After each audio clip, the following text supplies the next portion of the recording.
Just realised I hadn't added myself to the stage there, Alex. So you.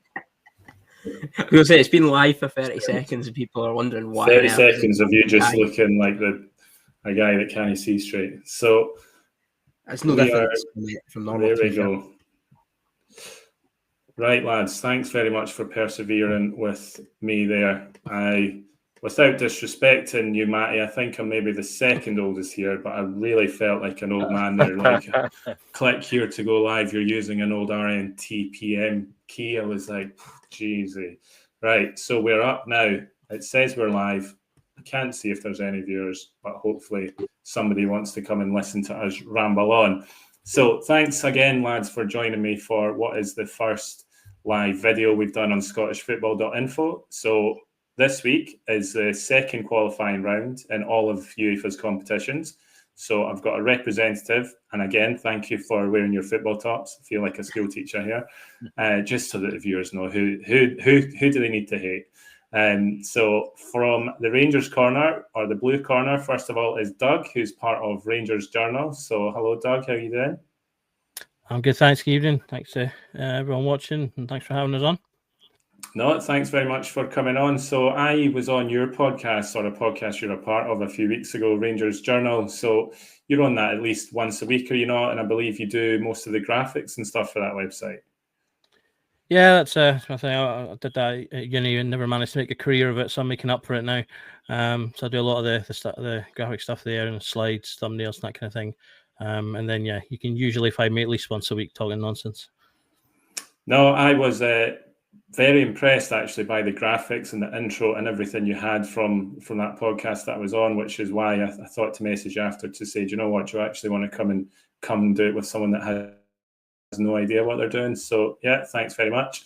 And then from Dundee United, we have SPFL Media Watch himself, Alex Marr. How are you doing?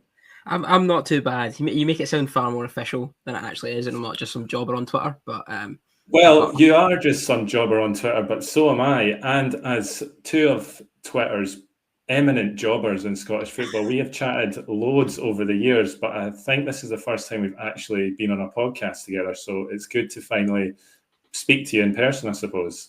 Yeah, I mean, it's weird putting I was going to say put a face to name because I've already seen you on stuff before on the Substack, but it's weird having messaged you quite a bit over the years and having asked very many stupid questions about seedings carrying forward and stuff. So nice to actually put that into sort of practice for everyone else to see.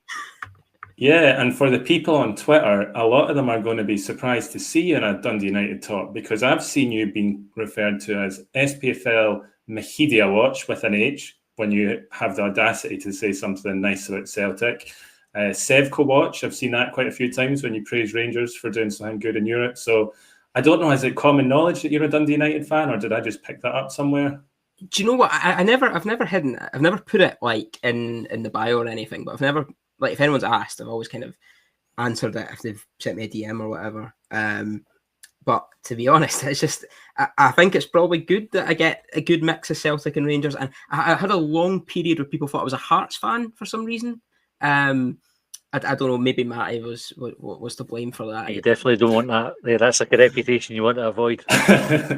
I think it was because I went to one of Hearts' games in Europe last year. I remember that, yeah. The Ammonia Nicosia game, and I think a few people thought I was a Hearts fan after that.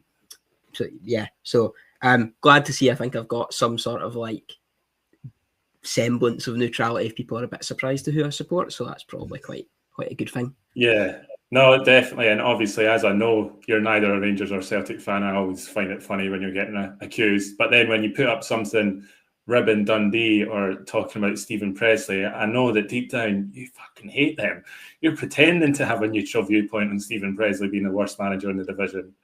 Well, look, he's United's record signing, so I've got no issue with Stephen Presley. So, you know, Dundee Football Club is a different matter. But, they're providing much entertainment to me right now, and I'm sure United will repay the favour to Dundee fans some point this season. But I'm sure we'll get into that. Yeah, absolutely. And last but not least, Matty, representing Hibs tonight. Thanks very much for coming on, Matty. How are you doing? Yeah, very good. We just literally off the back of recording our own podcast tonight, having sat through 90 minutes. Hibs playing Bolton. yesterday and nearly tearing my eyes out. So I'm looking forward to talking about us getting hammered in Europe instead now. Yeah, hopefully not. No, thanks very much for coming on. The reason we actually chose the time is because you told me you were going live beforehand. So this is some stint. You're like one of the boys that plays 5-a-side, 8 till 9, and then stays on to play 9 till 10. It's like, have you not got a home to go to? So yeah, thanks very much for staying on. Well, just quickly on that Bolton game, I saw a goal that was that one of the Bolton boys scored, an absolute screamer. The first goal was good. He'd had 2 attempts at it in the first half, and I think he was just finding his range. So when he tried it in the second half, he sort of nestled in the corner, and yeah, a good goal. The second goal was a bit of a gift, and he was very nearly upstaged by Junior Hoylett rattling the bar with like a tremendous outside of the foot volley that would have been an early contender for goal of the season if he can get that in pre-season. Yeah, no, it definitely can. Just has to go in the net, so he's not getting it this time, but maybe next time. All right. Okay, well, let's go ahead then. So, first of all, Doug, we'll start with you. Rangers are at home on Tuesday night. For those not at the game, I believe it's live on Premier Sports against Panathinaikos, 7:45 kickoff. How are you personally feeling, and how do you think the Rangers fans as a whole are feeling ahead of what is entering in the Champions League one round earlier than usual? So obviously there's the added risk this time that you're not guaranteed Europa League. If you lose, you drop down to the qualifiers. So it's a different scenario for Rangers compared to the last couple of seasons. Yeah, definitely. It's I mean, I don't think it's too hyperbolic to say that, for our first game of the season, it's going to be one of the most important games of our entire season. And that's a big thing for me, certainly, and I would assume for all Rangers fans. If we can win this tie, that guarantees us league phase football in one competition or another, Champions League or Europa League. And I think most fans will be happy either or. Obviously we want to be in the Champions League. That's obviously the top position. You want to go there, but we've had such great times recently in the Europa League that a lot of fans would be happy with that as well. For myself going into it, I mean, as I say, we've done so well in Europe in the last 5-6 years. Probably the best sustained period of European football in my lifetime, including we had a semi-decent Champions League period kind of in the late 90s. But even though that was a higher level, I personally consider this period to be better quality, certainly. So from that perspective, I'm still confident going into these games, playing teams at this kind of level. A lot of the teams we're going to face in these qualifying rounds are similar to the types of teams that we've played in Europa League. So in fact, some of them are teams that we've played in Europa League. So from that perspective, I remain confident because Rangers, I feel, unlike in domestic competition of late, in European competition, they've given us something to believe in. They've given us reason to believe in them doing well. But then, of course, you've got the aspect that we've just been taken over. We've got a brand new manager. Half the team's gone out the door. We've got half the team coming in the door. So there's all these new things to be learned by the team. A lot of people feel that Russell Martin's system might end up benefiting us domestically, which obviously we ultimately want, but might not be quite as good in Europe because we're not sure if he's going to be as defensively sound. And a lot of our work in Europe has been based on having a solid defence, which we can then capitalise on, particularly in home games. I mean, it doesn't take much looking at our record to realise that our European runs are based on our home performances, getting that Ibrox atmosphere going. And team after team have come and said how that's affected them. So that's a big thing for us. So the home game is the first of the leg this time, which is a slight hindrance, I think. Rather than going somewhere away to fight and keep something for taking home. So it kind of puts the pressure on to perform in the first leg. So as I say, I'm hopeful that we can, though. I'm confident that we can. As I say, at the very least, get past this part. We've got an okay record against Panathinaikos. We met them on route to the final in 07-08, so fingers crossed that can be a good omen. We did squeak through on away goals at that point, which obviously we won't have now. 0-0 in the first leg. We drew 1-1 in the second.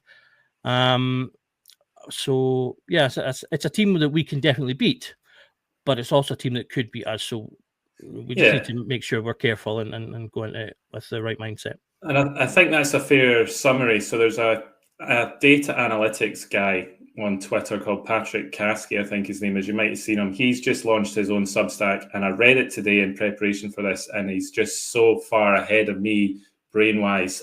I couldn't take in what he was going on about. It was so impressive, really. But the key thing I took from it is that Panathinaikos are quite an established team. They've not lost many players this summer. So it'll be much the same as last year. And compare that with Rangers, who you'll be hoping there'll be plenty of new players starting on Tuesday. That to me seems to be the big thing. How quickly can a new manager and a new team gel the players against a team that's pretty established? But you mentioned it there, Panathinaikos, although it was the hardest of the three teams you could have drawn, you've beaten teams at Panathinaikos level or above in previous years. So at any stage throughout the competitions, you would have taken Panathinaikos as an opposition. Just this early on in the first game, that seems to be the biggest worry, I suppose. So do you expect that they will win? Just maybe the atmosphere alone will carry them over the line, or how do you see the match going? I hope so. I think there's still maybe a slight bit of trepidation because of there was a lot of fans that were not keen on Russell Martin's appointment. And I think that some of them still need to be brought on board. So I think, this could be a big game in that respect as well. But I hope I'm hoping that won't play too much into it, and that, they will just be going into it as a European game and get up for that alone. As I say, we've done so well at that. The 12th man's been such a massive part of our European performances. So, as I say, I really do think it's really important that the fans do go with that mindset to really roar the team on. Because if they do bring the atmosphere, I do think we'll win the home tie, and then that will be the key to us getting through the full thing. Going away and keeping it tight and getting through. Because like you say, Panathinaikos have kept a lot of their key players. They have lost a couple of, I think they're more creative players, but they've still got. They're a team that don't score a lot of goals, but they score goals from all across their team and all positions across their team. So they will be dangerous, and they'll have a decent atmosphere. The Greek fans are really good fans as well, so they'll have a great atmosphere at their stadium. But I think that'll be the key is getting that strong. Hopefully, as I say, a win at home, and then that'll carry us through. Yeah, it's a fair point, and I think the benefit that the Rangers will have now is that the fans aren't pissed off at the team yet, whereas in years gone by there might have been times. Well, you say that he keeps playing Kieran Dowell, and that's enough for some. Well, I read that Dowell was really good for Birmingham last season, but yeah, he was hopeless before that. But there should be a lot of excitement of a new, as you say, the consortium that's taken you over, a new manager, loads of new players. You should be going into this with a lot of excitement. As we know, though, the wheels can come off campaigns really quick. If you lose at home on Tuesday, get knocked out the next week, the league season then starts, and then you've got tough Europa League ties, and we'll get onto that next. So it's such a crucial tie at a crucial stage in the season, I suppose. So we'll come back to Rangers in a bit, but moving on to Hibs, who finished third at a canter last season, Matty. Do you think the squad's in a good position to play Michelin this week? I think it's probably as good as it can be. It's quite unusual for Hibs because normally when we have a good season, the squad sort of gets decimated. By bigger clubs coming in and taking our best players away, but we've managed to hold on to like Rocky Bashiri. It was a really significant to keep him. We've got Junior Hoylett back for another season. Unfortunately, we've lost Giannis for the midfield, and I think he's probably the hardest one to replace. Certainly from watching the team yesterday, that was the area of the pitch where we looked weaker. However, we have brought in like Jamie McGrath and Josh Mulligan from Aberdeen and Dundee, respectively, who I think are both really, really good players. So I think if I look at how well the team did last season, when we were good, we were really good. And if we can take that form into the game on Thursday night, then we've got half a chance, I think. We've just broke our record signing fee on last Sunday with Theobald Clige, who came in from Lucerne. So he looks quite an exciting talent. But again, we spent just over £1 million on him, and if I look at Michelin's spending, that they dwarf that. So even kind of going into that with like, right, we've got a new signing, it's probably still quite a bit below the levels that we're going to be facing. Yeah, and the £1 million signing, Alex, you were delighted with that. You've been tweeting once a month for 5 years now, saying that soon someone's it's happened. Someone's going to pay more than £1 million for a player in Scotland. The first team outside the Old Firm for like 30 years, was it? Something like that, isn't it? Yeah. And apparently Hibs are looking to do it again. So it's, the Jungle Drums are sort of hinting that they're not finished in the transfer market, and I think that they would spend about the same on Trianis if we could get him back. Well, Trianis is a big miss. Has he signed for anyone yet? Because apparently it was only going to be about $1 million or so for him. No, he's gone on Sunderland's pre-season tour. So their manager's come out and said that he's pretty much everybody in the squad's got 2 weeks to impress him, and then he'll decide where he goes. But they listed him as a defender, like as a centre half, and we're quite surprised at that because we had him at centre half a wee bit last season, the season before last, and he's not a centre half. Like he's just not got the attributes for that as a sort of defensive midfielder. He's brilliant. So I don't know. Like the next couple of weeks are going to be interesting to see what happens with him. I actually suspect Hibs have probably moved on. I think if Trianis really wanted to beat Easter Road, he would have pushed for it to have happened. Well, maybe if they've listed him as a centre-back, he's going to have a horrific 2 weeks, and then they're just going to want to punt him as quick as they can because he's not a centre-back, and then Hibs come in for him, maybe. Fingers crossed, yeah. I think he's like we've got Alassane Mane, who was signed in January, who could come in and fill that role. He's not really featured too much. He sort of famously or infamously lasted just over 10 minutes in his first game against St Mirren before being sent off, harshly sent off, I should add, but sent off nonetheless. And then it kind of was kept out of the team until the very end of the season, where he came in to play the last game against Rangers. But I think he's seen as potentially a bit of a successor to Trianis. I don't know if he's at the same level yet. We haven't really seen enough, but that's kind of, I think, what Hibs are pinning their hopes on at the moment. Either Mane or Mulligan can fill Trianis' boots in the meantime. Yeah, no, I think you're right. I think Mulligan's a good signing. He was, of course, linked with Rangers before their takeover. So the previous director of sporting director or whatever was looking at him as a potential player at Rangers. So for Hibs to get him is definitely a good signing. I think what you said there about expecting the team to be broken up, that's exactly what I thought would happen. So one of the things I like to do, is because I'm a total nerd, is look at the annual accounts. And Hibs had the second worst loss in Scotland last year behind Rangers, and in their accounts they specifically said about loads of players coming out of contract, so it's a time to reset the squad and everything. So I fully expected, like, as soon as Aberdeen won that cup final and the guaranteed European money was gone, essentially, because it's no longer guaranteed, I thought they would have to cut back, but they've since had another 4 million or something invested by another share issue, so they're definitely putting money in to try and back you. And I suppose this tie on Thursday is a big part of it, because the money you can make in Europe dwarfs what you can get even for winning the league in Scotland. So the investors that are coming into our league are clearly going to be aware that European football is where it's at. So from my point of view, that's good to see that they're clearly backing Hibs in the transfer market. Is there any positions that are still standing out that you're feeling worried ahead of Thursday, or do you think you're pretty well covered all over? I think we need another centre forward. So we lost Kukovic and Dwight Gale. So we brought in Cleege, but I think we need like a sort of target man. We have Kieran Bowie in there just now, who's like the strong forward, but I think we need somebody to sort of compete with him for the first team spot. And that defensive midfielder position is what we're talking about. It's interesting with the investment, though, because the club's view was very much that they wanted to give David Gray the best possible chance of getting to the group stages. So although, like, obviously it was the worst thing possible happening was Aberdeen winning the cup and not us not having the guaranteed position. Hibs haven't written off progressing through this tie. Like I think their view was, let's go and spend some money. So they had the share issue. The Gordon family, who are the majority shareholders, they wrote off $3 million that they put into the club and took that back as shares. and then there was like a further couple of million that was put in through various other shareholders.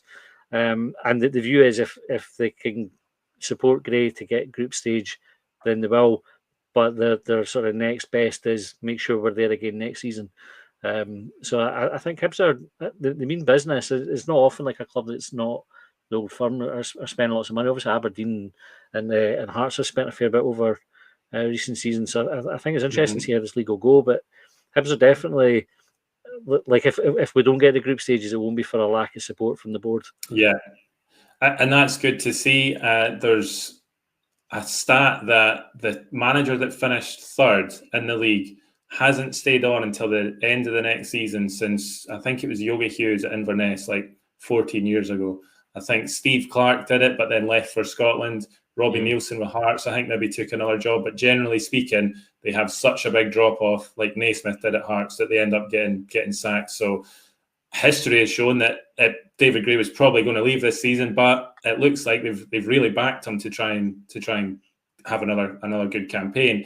The problem he might have is the standards was so high. How they ended the last maybe half or 3/4 of the season was phenomenal. They were beating everybody. So my hope is that they're able to carry it into this week, which I think is on Solid Sport. Is that right? You might know, Alex.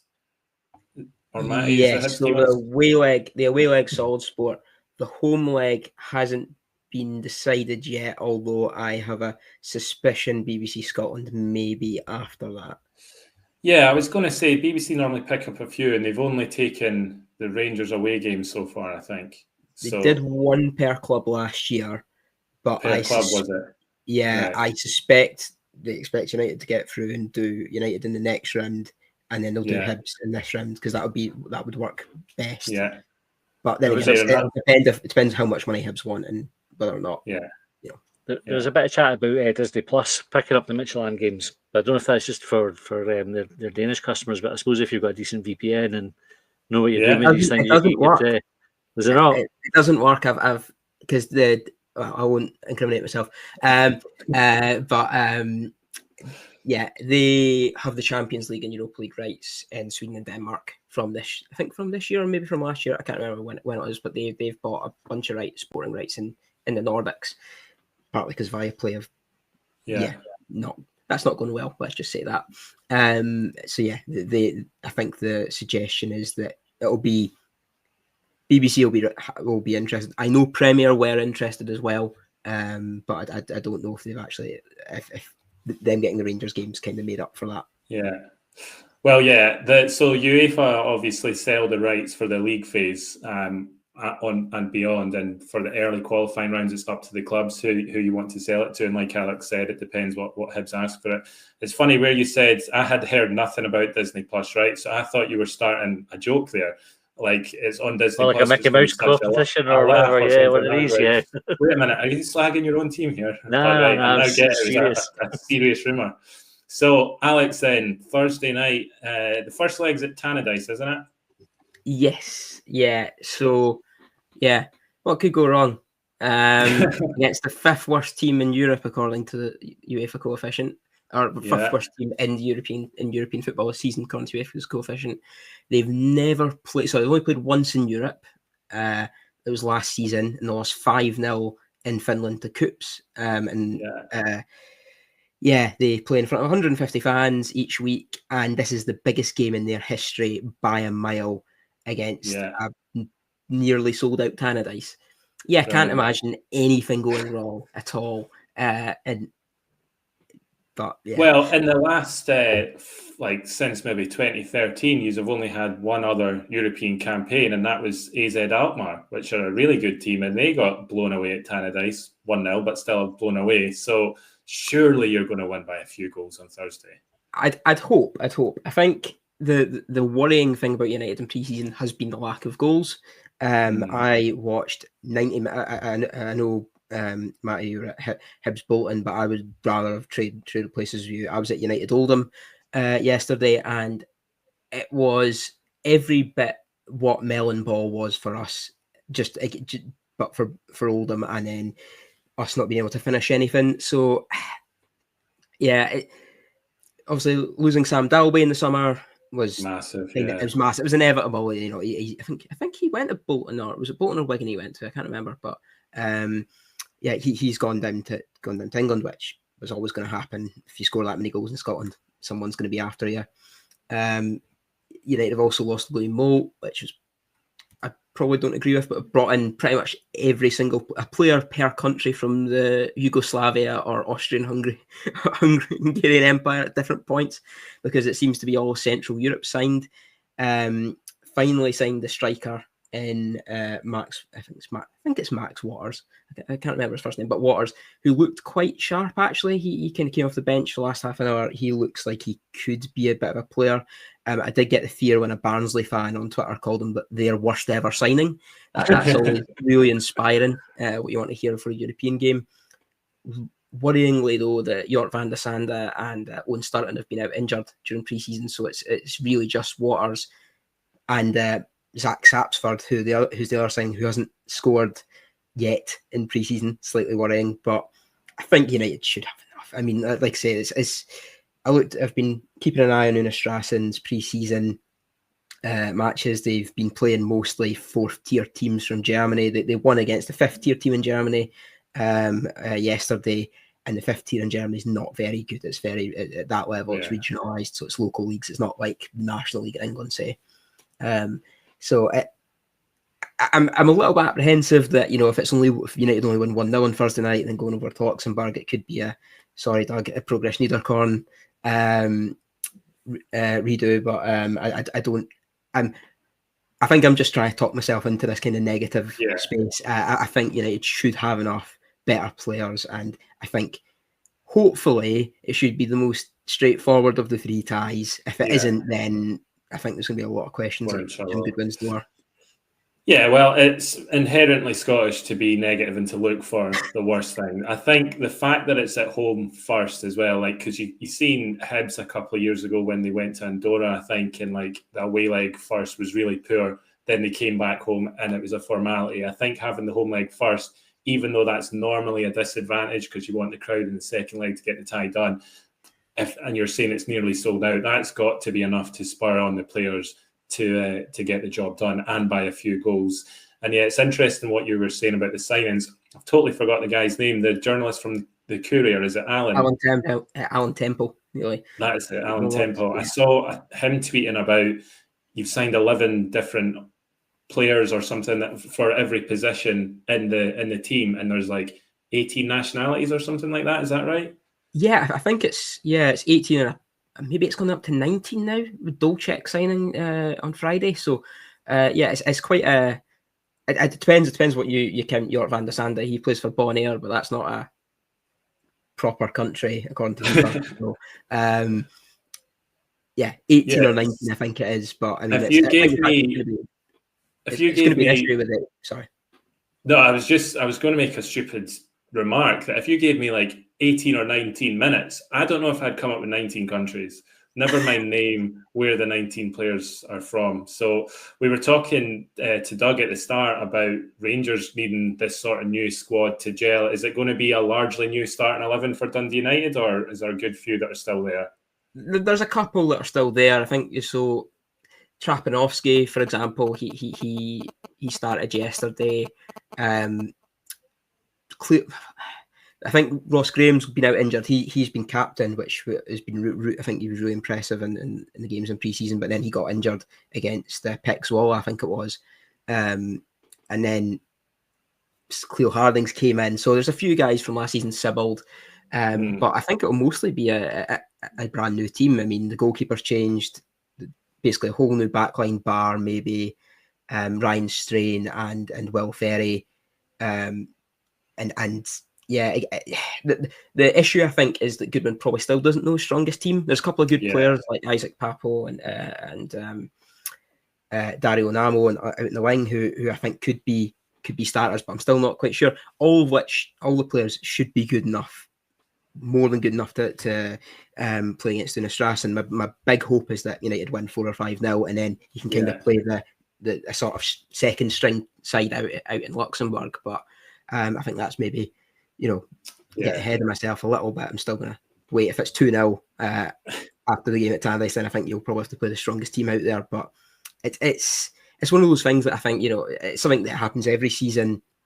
Every season under Goodwin, there's been quite a lot of transformation just by nature of players' contracts and to be honest, with Goodwin being very brutal was recruitment. I mean, in the promotion season, he got rid of guys like Chris Mockray, Scott McMahon, who I thought would have been more than good enough to play in the Premiership, but then he replaced them with the likes of Will Ferry and Lucas Stevenson, who had been big improvements.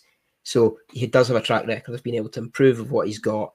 I do worry that it's just such a big change this season, and there's some good players that have gone, Middleton, Dalby, even like Docherty and Gallagher, who have been allowed to go to Ross County. I think that does give me a little bit of the fear, and the fact we've got a new goalkeeper who Kucherenko, Ukrainian goalkeeper, who does love to run out and punch the ball, which gives me the absolute fear every single time I see him coming for a cross. So that's a red card waiting to happen then, 1 minute in. Yeah, exactly. And it's just given me flashbacks to E.G. Kawashima from the season United went down in 2015-16, where he came in halfway through the season and missed a large number of crosses. And yeah, we don't talk about the Australian goalkeeper. We're just not going to mention him by name because he still haunts my nightmares. Yeah, well, I think for most managers, they're not going to know their best team yet, especially if they're signed like 10, 15 players. So what you said about Una Strassen would make me think that surely whatever 11 he puts on the park, or 13, 14, 15 after subs, are going to be enough to get the job done. So with that in mind, Old Man tries to work technology again. I'm going to try and present my screen to go on to the next part of tonight's live show, which is the draw tomorrow morning. So obviously everybody is in the draw tomorrow. Can you all see the screen here? Yeah. No, can't see anything. Perfect. Yeah, not yet. Right. Well, add to stage. There we go. We've added my screen to the stage. So the draw for every round in qualifying, just in case any of the viewers aren't aware, happens before the draw for the next round. Happens before the round has taken place. So we'll start with you, Doug. So for Rangers, this means that your draw tomorrow, you'll be in two draws. The first one's at 11 o'clock, and it'll be the winners of Rangers or Panathinaikos are in qualifying round 3 of the Champions League, using Rangers' coefficient as the higher team. An hour later, you'll be in another draw, which will be the loser of Rangers v Panathinaikos, using Panathinaikos' coefficient, the lower team, which then can throw up a really hard Europa draw. So we'll move on to the Europa League shortly, but the Champions League draw first, Doug. Who from the opponents listed on the screen would you want to get, do you think, and who would you want to avoid? You'd think these draws were complicated enough without having to look at two at the same time, but yeah, obviously I think looking at that, Salzburg and Fenerbahce are the obvious two I'd want to avoid. Obviously played Fenerbahce just recently. I'm not sure if we'd pull off such a good away game again. Tough team, and yeah, as I say, obvious avoidance there. Salzburg, probably, let's say, the next best team within there. I'd expect them to get through against Brann. Nice or Servette would be my first choices. We've beaten Servette in recent years, and we bet Nice last year in the Europa League group phase. A really good 4-1 there, so I'd feel confident coming up against them again, although I wouldn't expect them to have such a bad night because they were really poor for them that night.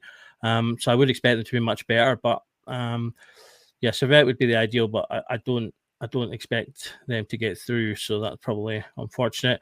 We've never played Brann before, I don't think we've ever played Victoria Pleasant, so can't really speak too much to them, although we've not got the greatest. I'm sort of looking at our record just against like Chechen teams in general. We've won 5, drawn 2, lost 5, so a bit of a mixed bag from that country.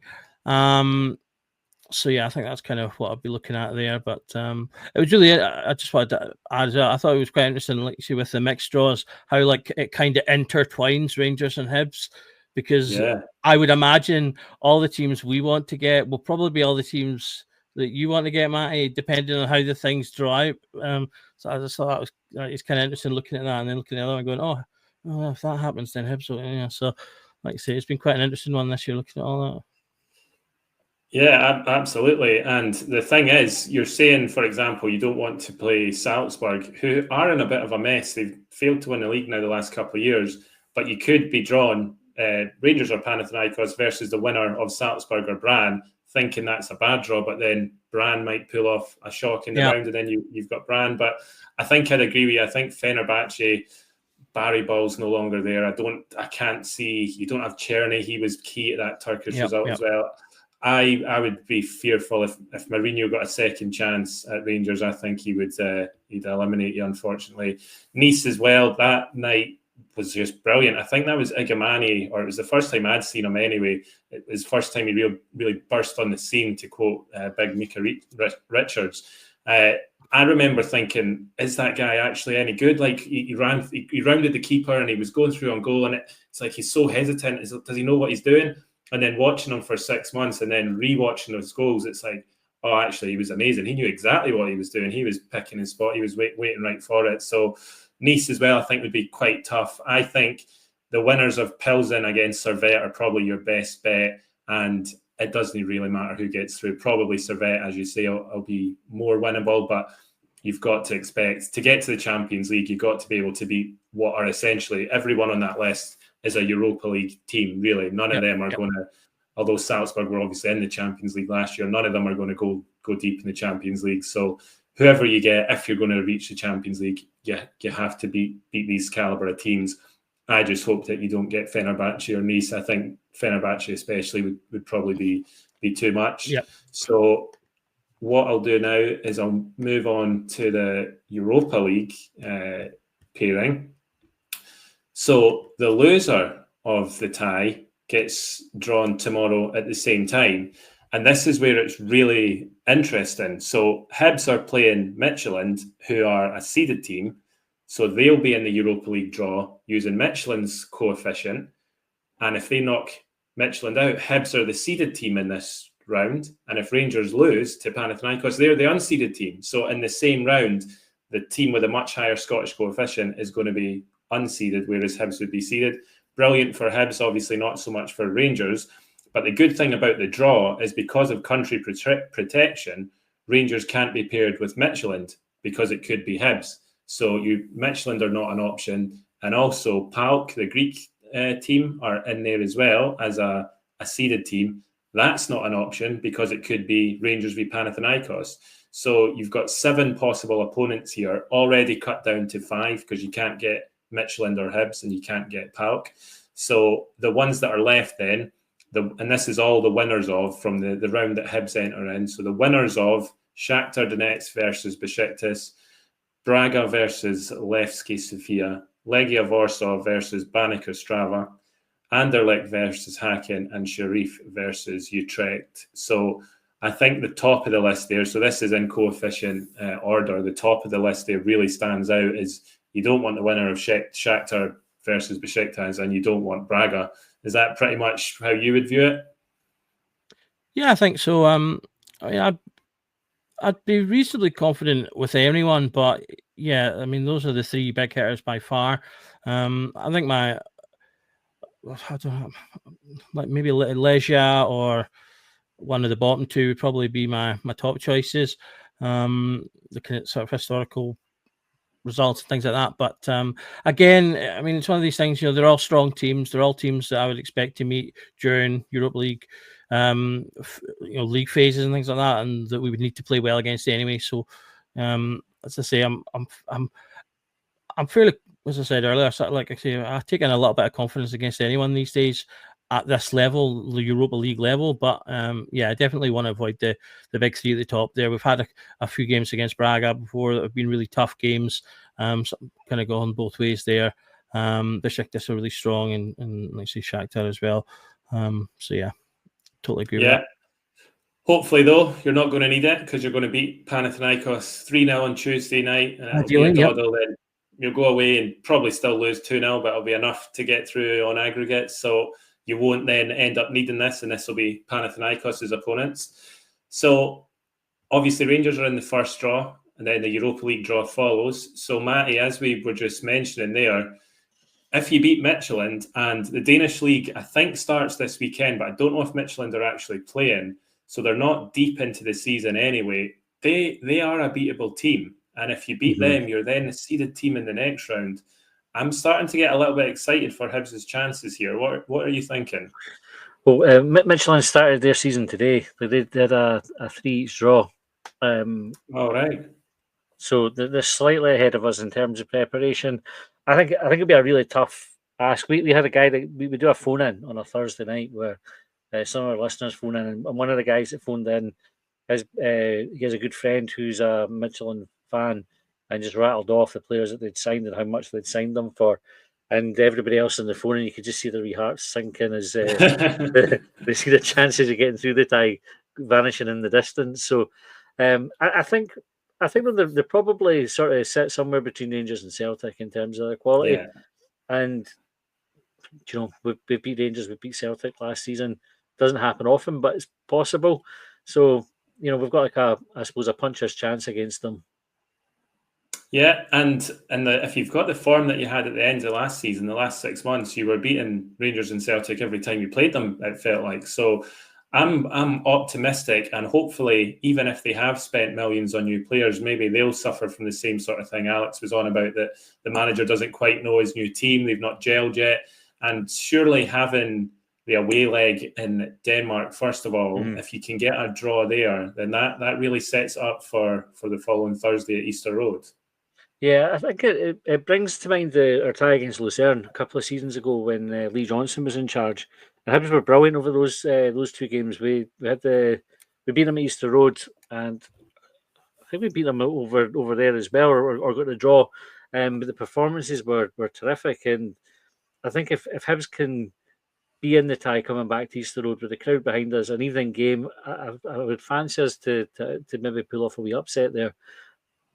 But I don't know. Having to go away for the first tie, we won't have anything to hold on to, to defend over there. So I don't know whether we go with our backs to the wall and try just to make sure we don't lose the game, or whether we go out and try to impose our game on them. I think it's just like a really tricky one. They're clearly a better team than us, so we'll see what happens. I feel quite like Alex was about this, sort of talking myself into a defeatist position with it. But there is always that wee element of hope that you think, you never know, like at any given night, it's 11 men against 11 men. Could do it. New £1 million striker, he's going to be good Exactly, for a goal, surely. Yeah. So in the draw tomorrow then, midday, I've not actually checked these times on the UEFA website, so disclaimer that I might be wrong, but it's normally midday then, the Europa League. If you beat Midtjylland, you'll already know in advance who you're playing, and it's one of the unseeded opponents. So there's no Shakhtar, there's no Braga, there's none of those teams that Rangers could face if they drop down.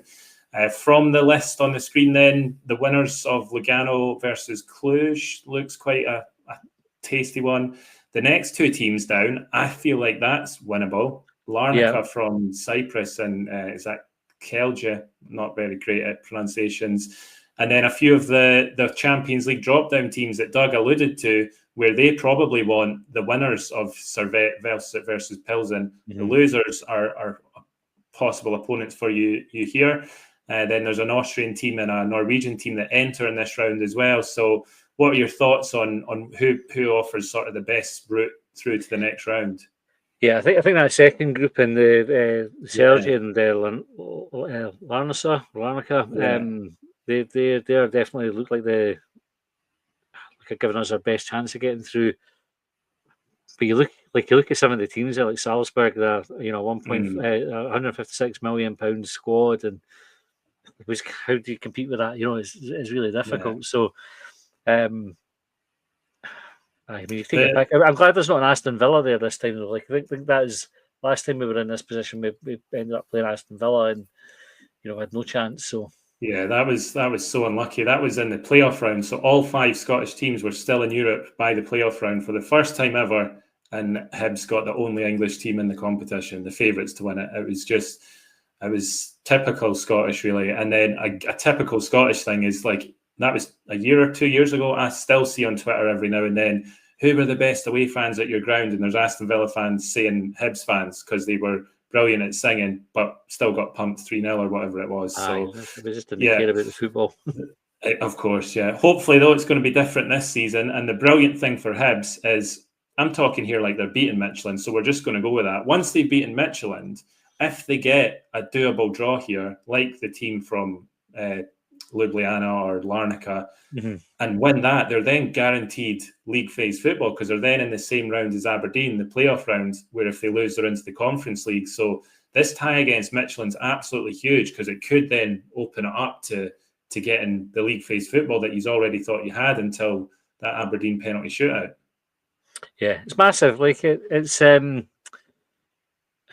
got to be putting all your eggs in one basket. I really hope Hibs go all out for this one because, like you say, if you get a kind draw after this one, then it opens up, and group stage football would be massive for Hibs. Like we've never had it before, so it would be exactly. Huge. It would be amazing. So we won't do Hibs' potential opponents in the Conference League draw because that's exact same opponents as Dundee United. So just because we're running out of time a bit here, Alex, we'll move on to you.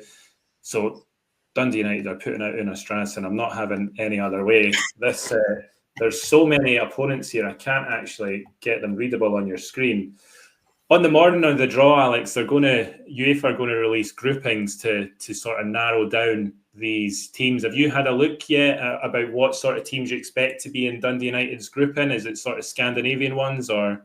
I think once you get to this round, they don't really regionalise it as much. I think in the current round, the second round, it's like the pots were quite regionalised. It was basically the Nordics, Luxembourg, sort of Western Europe, and then Kosovo and Albania because they don't want teams from Kosovo and Albania playing Serbian sides for obvious reasons. But there's probably two different trains of thought. In my mind, I want a team with quite a high coefficient that gets us seeded in the next round, which is probably the really ultra uber UEFA nerdy way of looking at it. So Ammonia Nicosia, because they were garbage when they played Hearts last year, or Shamrock Rovers, who are probably the two that you would say they've got quite high seedings. If you beat them, then you're seeded in the playoffs. You avoid whichever English team it will be, Palace or Forest. Yeah, and that's a really good point because teams like Shamrock and Ammonia that are in qualifiers every year and they're earning coefficient points even once they get eliminated, they've built up a coefficient that's going to be above the seeded line in the playoff draw. So like you say, those are probably the two perfect teams because Shamrock Rovers, a trip to Ireland's fantastic. I take it you'll be going over to that one as well if that's who you got. Ammonia, like you say, were pretty terrible, so very beatable. So a team with a good coefficient, I could totally get behind that theory. But then there's going to be a lot of much weaker teams in that you would be guaranteed, maybe stretching a bit, but much more likely to beat. So some of the much lower ranked ones from Latvia or Iceland or the Faroe Islands or wherever it is, are you sure that you're wanting a high coefficient team because then the tie is still in the balance rather than just getting to that playoff round? How are you looking at it? To be honest, I just want to avoid Ezer Alkmaar. That's the one team I really desperately want to have. I don't want another trip to the AFA Stadion. But I mean, it's looking, even though it's ultra negative earlier, you look ultra positively. You're thinking how many teams there will definitely beat United, and probably Ezer Alkmaar, Rapid Vienna, Sparta Prague, and then and shutting the loser Besiktas, Shakhtar. And then everyone else is looking relatively beatable. Like, I mean, like I know people say Partizan Belgrade. Well, they got beat by AEK Larnaca in Europa League, and I watched that. I watched the first leg of that game, and they were rubbish. They were absolutely rubbish.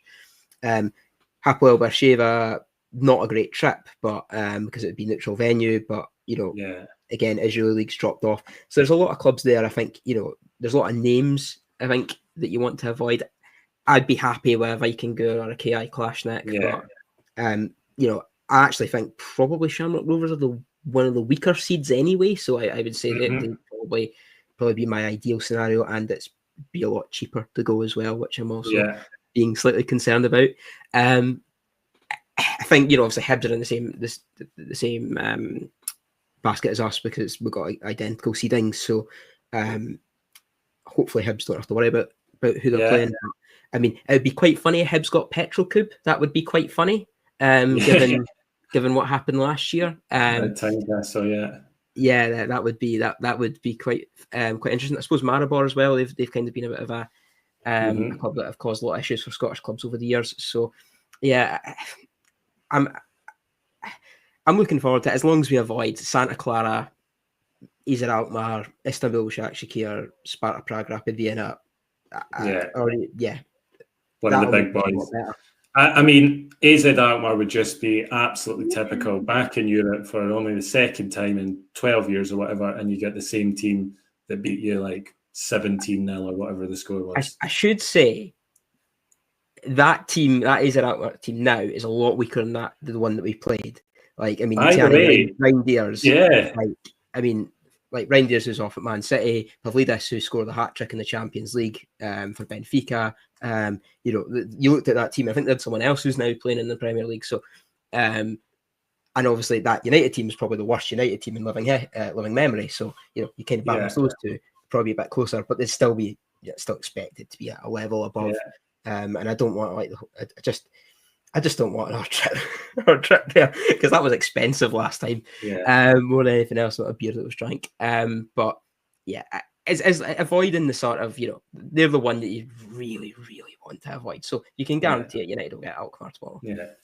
Well, and like you say, Hibs have these exact same possible opponents in the Conference League if they drop down, but because they're beating Michelin, they don't need to worry about it. So that's all good. So it's 10:10, lads. Thanks very much for staying up to come on this with me. And I've not been able to see at any point if there was any live viewers on Substack because old man with technology, I can't work it out. But if there was anyone watching, thanks very much for joining on.